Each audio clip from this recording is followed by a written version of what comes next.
Здравейте, ученици! Продължаваме този път с нещо ново.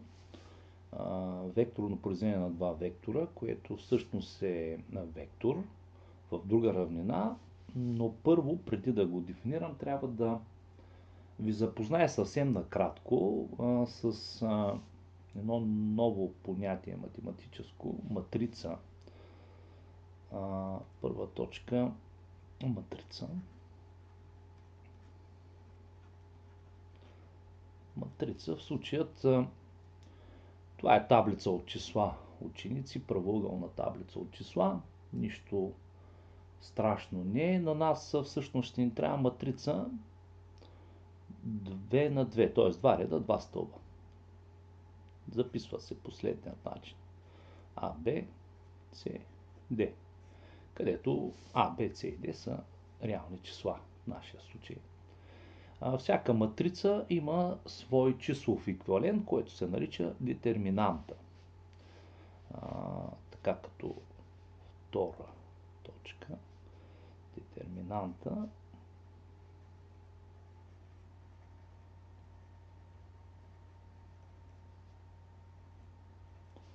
обозначава се с главна буква делта. Как се пресмята тази детерминанта в нашия случай е важно. Обозначава се последният начин с прави линии като модул А, Б, С, Д. Така, какво е важно в нас? Как се пресмята всъщност тази конкретна детерминанта? Това е А по D се взема единия диагонал, отляво надясно положителен, и се изважда другото произведение B по C. Това всъщност трябва да се знае и това е, което ще използваме, за да дефинирам, всъщност ми е нужно, за да дефинирам векторно произведение на два вектора. Така, трето, векторното произведение на два вектора е вектор, който е в друга равнина. За разлика от скаларното, ние записваме векторното с този знак за произведение. Така, това всъщност е векторно произведение. Имаме вектор А, всъщност вектор А, да речем, който е с координати x1, y1, z1, едно по друго се записват, и вектор Б с координати x2, y2 и z2. Така. Вижте, съвсем лесно се смята. Малко тренировки, разбира се, е нужно. Така, вектор n, който е А по Б, се получава по следният начин. Така, закриваме този ред x1, x2. Тук отстрани ще го запиша. Ето така. Закриваме този, извинявайте, стълб x1, x2 и получаваме следното нещо. Т.е. с делта 1 аз записвам това нещо, като закрия, казах, първият стълб, y1, z1, y2, z2. Делта 1 е всъщност това. Тази детерминанта, пак казвам, закривам първият стълб. Това всъщност получаването на хикс координатата на новия вектор се получава след като закриеме този стълб x1, x2 и получаваме тази детерминанта. Как я пресмятаме? Пресмятаме я като това е y1 по z2 минус z1 по y2. Сега звучи в началото трудно, но в последствие така, като се дадат с конкретни числа, става доста лесно. Така, след което следва да речем Сега, как се получават y координатата на новият вектор? Y координата на новия вектор е като закрием вторият стълб. Ето този. И делта 2 вземаме x1, z1, x2, z2. Как пресмятаме отново? x1 по z2 минус z1 по x2. И последно, ще вземем друг цвят, делта 3. Как пресмятаме z координатата на новия вектор? Закриваме този стълб и получаваме x1, y1, x2, z2.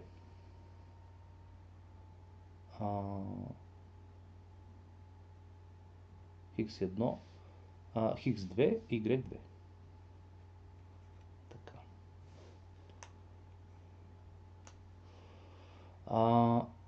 Какво имаме тук? x1, y2 минус y1, x2.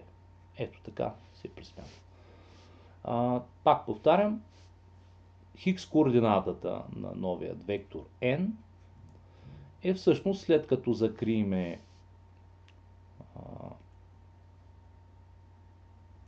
след като закрия този стълб, така, какво получаваме? y1, z1, y2, z2. Как присмятаме по определението, което дадох? y1 по z2 минус z1 по y2. Така присмятаме тази координата. Как намираме y координатата на новия вектор, като закриеме съответно този стълб с y? Какво остава? x1, z1, x2, z2. Как присмятаме по правилото, което дадох? И последно, как намираме z координатата всъщност, като закриеме последния стълб, какво остава? x1, y1, x2, y2 намираме по правилото.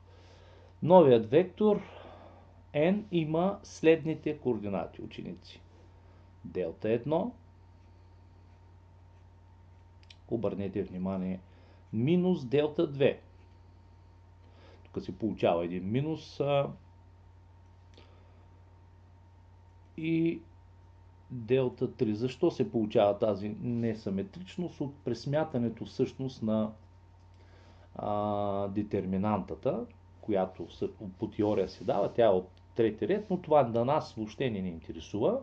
Важно е как се пресмятат координатите на този вектор. По този начин се пресмятат. Новият вектор n има следните тези три координати.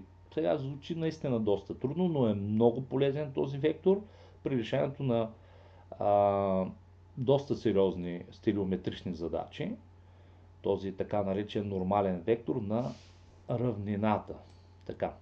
Този вектор, който така дефинирах, има следните свойства. Втора точка, т.е. момент да видим коя точка подред ми следва. Това е четвъртата точка. Свойства.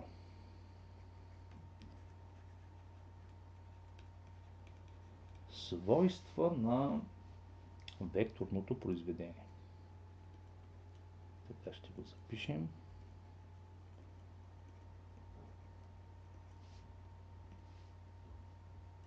Свойства на векторното произведение. Така. Под точка А.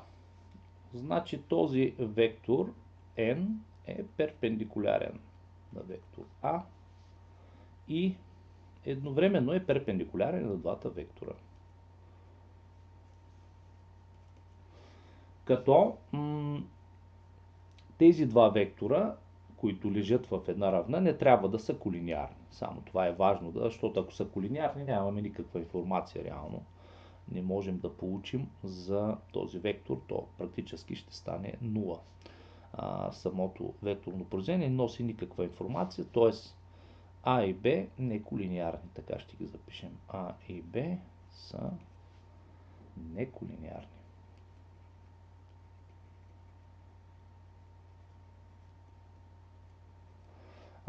Така. Следващо важно свойство под точка Б. Т.е. от тук реално какво пропуснах? От тук следва, че е скаларно n по А е 0, защото ъгълът е 90 градуса и n по B също е 0. Това много често се използва в задачи. Друго важно свойство под точка Б, как намираме дължината, важна част, дължината на този вектор е А по Б по, забележете, синусът на ъгълът между тях. Това е важно свойство, което намира приложение при намирането на лица на различни фигури. Тоест, какво всъщност имаме тук? Значи имам два вектора в една равнина. Ето ги вектор B и вектор, да речем,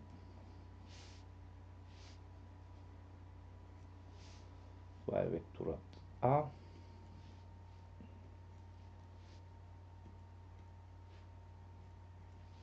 И вектор B. Така, какво всъщност е скалар? Значи вектор n е вектор, който е в друга равнина. Ето го, който се получава. Перпендикулярен е и на двата вектора, т.е. перпендикулярен и на двата. Практически ето ъгъла тук, който е всъщност между тези вектори. Ето го този вектор n, който се получава. Така, какво е важно тук да се каже? Ако направим успоредно пренасене на този вектор b насам, ето го, и на А насам, значи това е вектор b, това е вектор А. Какво всъщност получава се? Фигурата, да речем, тук да сложим точка А, Б, С и Д. Какво имаме в нашия случай? Че това всъщност лицето на този успоредник, нали, успоредно сме пренесли векторите на А, Б, С, Д, е всъщност дължините на тези вектори, умножен по формулата от геометрията по синуса на ъгъла между тях. Но това всъщност е и дължината на векторът, който се получава, този вектор n, който е векторното произведение на тези два вектора. Т.е. дължината на вектора n, който се получава векторно от умножението на А и Б, всъщност има смисълът на лице. Лицето на този успоредник, определен от тези два вектора. Този успоредник, определен от тези два вектора А и Б, има лице, която, т.е. дължината на този вектор n е всъщност лицето на успоредника, определено от тези два вектора. Много важна част и свойство за векторното произведение. Сега отиваме на приложенията на това векторно произведение с задача трета. Караме подред, защото първите две задачи бяха в предният урок. Така, задача трета имаме следната ситуация. Три точки в пространството. Т.е. идеята тук все пак ние ще работим в пространството. Значи имаме три точки А с координати, да речем 0, 2,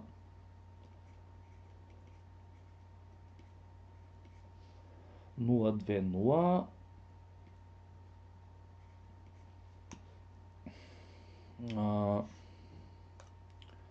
Б с координати 1, 3, 5. Чисто произволно. Въпросът е да не са колинеарни последствия векторите, които се получават. 3 точки в пространството и точка С с координати -1, -1 и 1. Това е триъгълник в пространството, така някаква равнина. Какво можем да намерим? Можем бързо с скаларното, т.е. извинявайте, с векторното произведение да намеря лицето на този триъгълник ABC. Всъщност лицето на този триъгълник ABC е, ако използваме вектор, ако това е да речем векторът а това е векторът B. Така как можем да намерим лицето? Можем да намерим успоредникът, всъщност ако го допълня този триъгълник до успоредник, можем да намерим векторното произведение на векторът А. Хайде да запишем векторът А сега. Какви координати има нашият вектор А, който е т.е. АБ е векторът А с координати какво? 1, 1 и 5. Ето го векторът А. Това е АБ и другият вектор Б, който е АБ, АЦ. Е векторът Б, който какви координати има? -1. Внимаваме с знаците. -3, -1, -2 и 1. Ето го координата на вектор Б. Така. Сега трябва да намерим вектор N. Вектор N, който е А по Б. Хайде да видим сега. Намираме вектор N, който е А по Б. Хубаво тези координати да са един по друг. Сега, закриваме първият стълб. Какво получаваме? Всъщност 1 по 1 е 1, минус 15, получава се 16 тук в тази координата. Закриваме втория стълб. Аз не ги подредих много едно по друго. Хубаво да са едно по друго. Закриваме втория стълб. Какво получаваме? 1 по 1 е 1.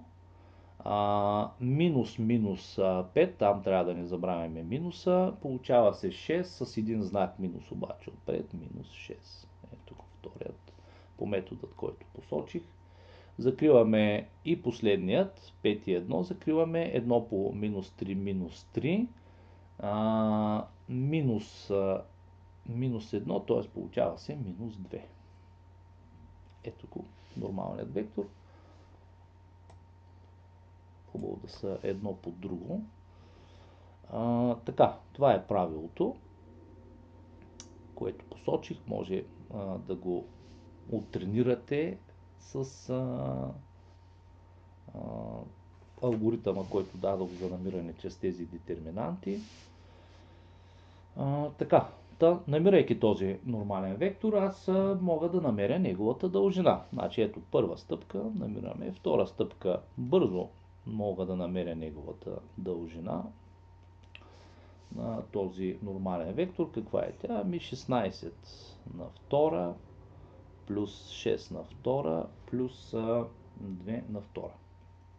Сега няма значение какво тук голямо число се получава. Третата стъпка, лицето всъщност на този триъгълник ABC е като n разделя на 2, т.е. половината от лицето на този успоредник, и по този начин бързо можем да намерим лицето на триъгълник, но тук говорим за пространствен триъгълник. Разбира се, може да използваме формулата за дължините на триъгълника, т.е. да намерим дължините и да използваме Хероновата формула, но сметките наистина там са доста дълги в конкретния случай, могат да се окажат до тук лесно могат да се намерят. Но правилното подреждане на координати е предпоставка за бързите пресмятания на този нормален вектор. Това беше задачката за намирането на това лице.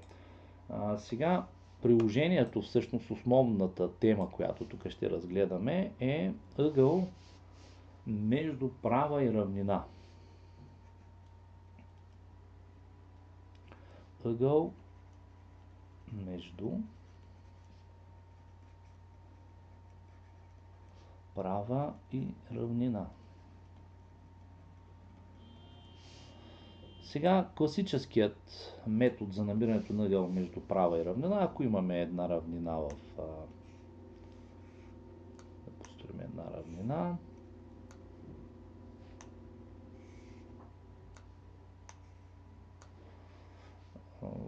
Ето една равнина ламда, имаме права L, която я пресича, да речем, някъде в някаква точка.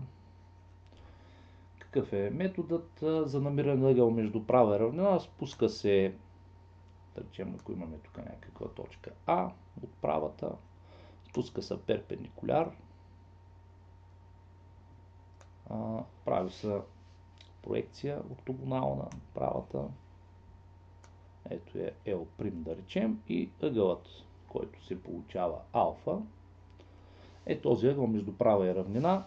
Сега нещата са така изглеждат лесни, но ако става въпрос за пространствени задачи от стереометрията, за намиране на ъгъл между права и равнина в дадено тяло, което да речем някой паралелепипед, нещата могат да се усложнят много. Речем, тук имаме точка А1 и тук е прав ъгъла, тук точка Б. Така, какъв е алгоритъма за намиране на ъгъла между права и равнина, след като знаеме този нормален вектор, така да кажем, този n, който всъщност е важен вектор, ще го наричаме нормален вектор в равнината. Той е перпендикулярен на всички вектори от тази равнина. Каква е идеята? Ако зная всъщност този вектор n,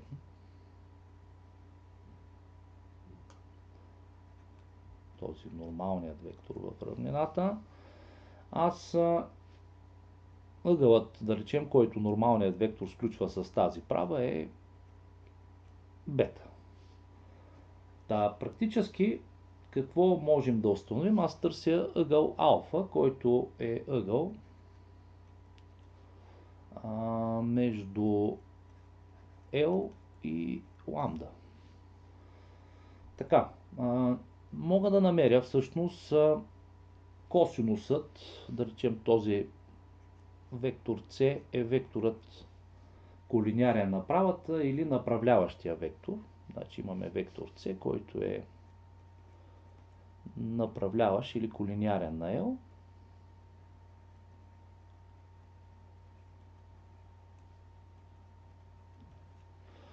Така. Какво всъщност може да се намери? Косинус от бета, ако ги умножа скаларно, е n по c върху дължините. Това всъщност косинус от бета е синусът от алфа. И по този начин намираме ъгълът, защото алфа плюс бета тук в случая е 90 градуса. Алфа плюс бета е 90 градуса. Така. Въпросът е как да намерим този нормален вектор в равнината. Първо да кажем алгоритъм за намирането на такъв вектор.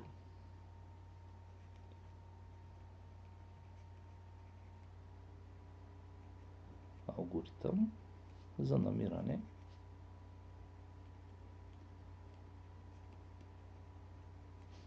на n.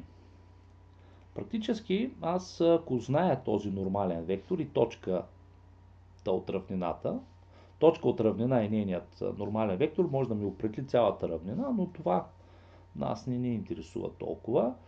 Алгоритъм за намиране на нормалният вектор. Какво всъщност трябва да направим, за да намерим този вектор? Ами, трябват ни три точки от равнината, ученици. Това, ако имаме една равнина, ето я. Нищо трудно няма. Ето ни равнината. Трябват ни просто три точки от тази равнина. Точката А, точка Б и точка С. Три точки от тази равнина всъщност мога да взема два неколиниарни, разбира се, вектора. Ето ги, два неколиниарни вектора. Умножаваме ги по правилото, което посочих и намираме ето го този нормалният вектор. Нищо трудно няма. Значи намираме три точки, трябва да знаем от тази равнина. Намираме вектори, да речем два вектора. Определяме от тези три точки неколиниарни вектора. Умножаваме ги векторно и намираме нормалният вектор на равнината. Много важен вектор за намиране на различни разстояния, ъгли между равнини. С огромно приложение много бързо се решават задачите, стига да можем да намерим този нормален вектор в равнината, което не е толкова трудна задача. Става рутинна след, да речем, няколко упражнения за намирането на n по правилото. Сега продължаваме с следващата задачка. Значи, пак повтарям, този вектор е перпендикулярен и на тези два. Тези два вектора, това е, което се използва в много задачи. Така, задача четвърта. Да се намери ъгълът в момент. Само имаме правоъгълен паралелепипед отново. Ще се върнем на нашия. Аз ще направя, разбира се, нов чертеж. Задача четвърта. Имаме правоъгълен паралелепипед. Хайде първо да го начертая. Как ще го използваме пак.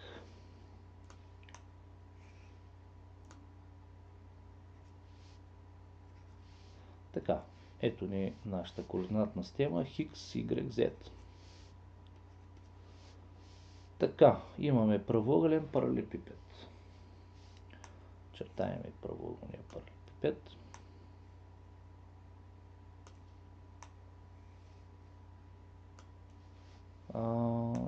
Тук чертежите не трябва да са с просто голяма прецизност и точност, чисто схематично, но аз ще ги направя възможно така да се виждат, защото са важна част от всяка, разбира се, геометрична задача.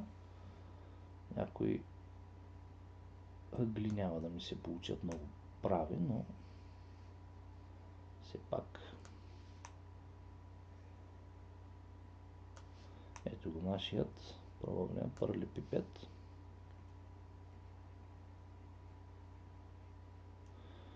Така, значи имаме следната ситуация, задача четвърта.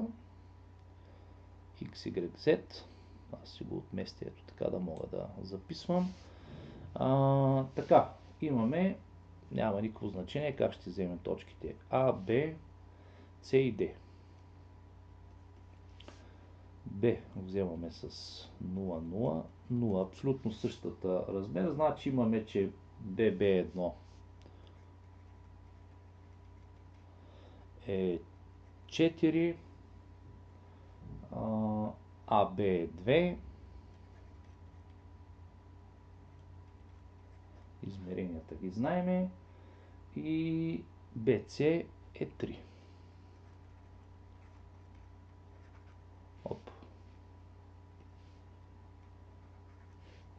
BC казахме е 3.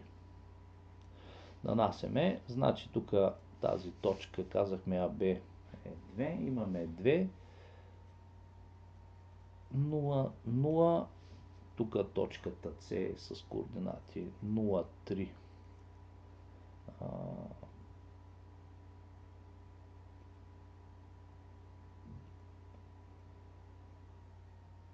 Точката С е с координати 0, 3, 0. И точката D е с координати 0, 0, 4. Така, D1 е с координати 2, 3, 4. Така, сега да се намери ъгъла между равнината, задачата е следната, да се намери ъгъла между равнината, ето така ще го направя, ъгълът между равнината AD1C и правата, която минава през точка EC, където точка E е среда на A1B1. Точка E, ето я,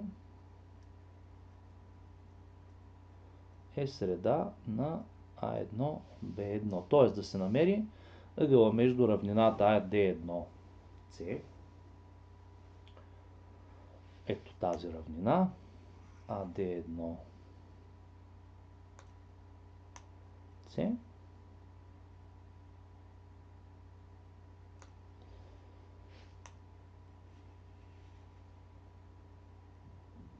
така, между тази равнина и правата EC. И правата EC.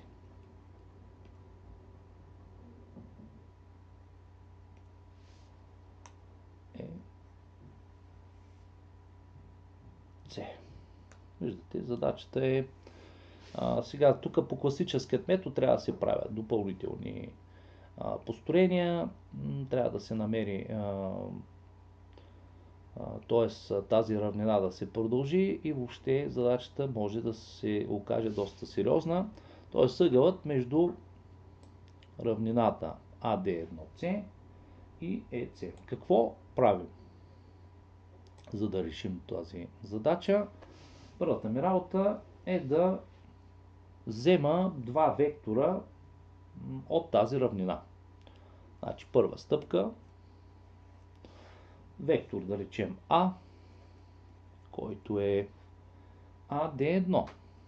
Ето го векторът А, AD1. Ето го от тази равнина. AD1 какви координати има? Гледаме тук сега. AD1. AD1 има координати 0, 3, 0, 3 и 4. Вземам вектор B, който е пак от тази равнина. Трябват ми два вектора, да речем AC. Векторът AC. Вземам вектори от тази равнина. Векторът AC, какви координати има? Има координати минус 2. Гледаме едно по друго да са, защото ще ги умножаваме векторно. 3 и 0.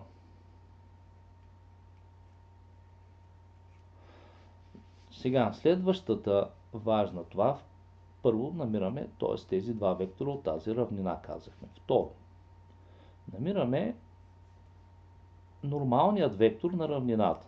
Ето това упражнение е ново. Нормалният вектор на равнината. Започваме. Закриваме първият стълб. Умножаваме 3 по 0, 0. Минус 4 по 3. Какво се оказва? Минус 12. Ето го. Минус 12. Закриваме втория стълб. 0 по 0, 0. минус става плюс, защото имаме един минус, минус 8, но с другия минус става плюс, но все пак по формулката имахме минус там, детерминантата става минус 8.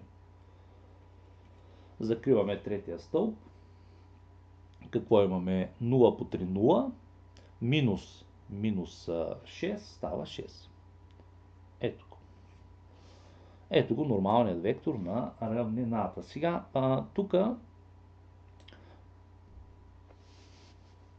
следващата стъпка, това беше втората важна стъпка, да намерим този нормален вектор в равнината. Сега, третата стъпка е да намерим всъщност векторът на правата, определено от правата. Това е лесно. Векторът е C. Тук няма как да сгрешим. Ето този вектор да го вземем. Какви координати има векторът EC? Векторът EC има следните координати. Тази точка C само трябва да я намерим.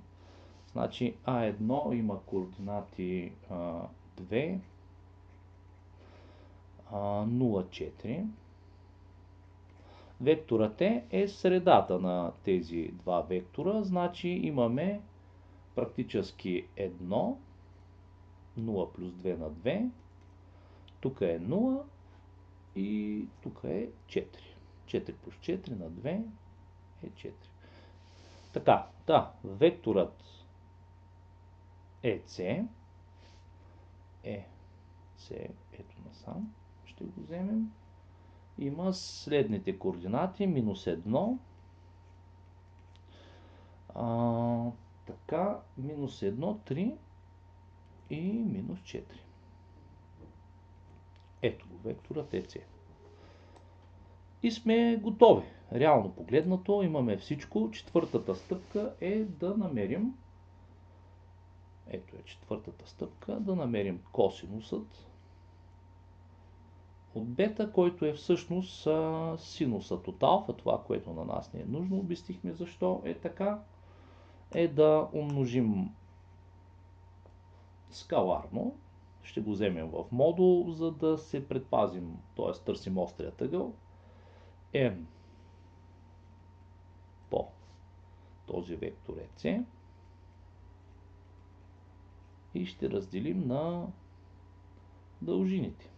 Дължината на вектор N по дължината на вектор E. Тук има един тънък момент. Този вектор N практически, понеже навсякъде се повтаря двойката, за яснота, всъщност аз мога да използвам и т.е. нормалният вектор, ако го разделя на 2, за да намалиме сметките. Какво всъщност тук ще се случи? Ще се случи минус 6, защото така или иначе ще се съкрати, за да работим с по-малки сметки. Минус 6, минус 4 и 3. Да речем. Мога да работя и с този така колинярен на нормалният по-скоро, но отново е такъв, защото пак обяснявам, при пресмятането те така или иначе ще се съкратят. Какво се оказва? Значи умножаваме ги тези два вектора скаларно по координатите.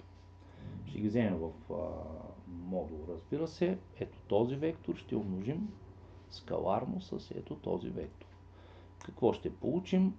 Ще го вземем, пак казвам, в модул 6. Минус 6 по минус 1 е 6. Ще съберем, т.е. ще извадим 4 по 3 са минус 12. Още веднъж имаме минус 12 отгоре. Отдолу дължината на векторът, виждате какви големи сметки всъщност се получават. 6 квадрат плюс 4 квадрат плюс 3 квадрат. Умножаваме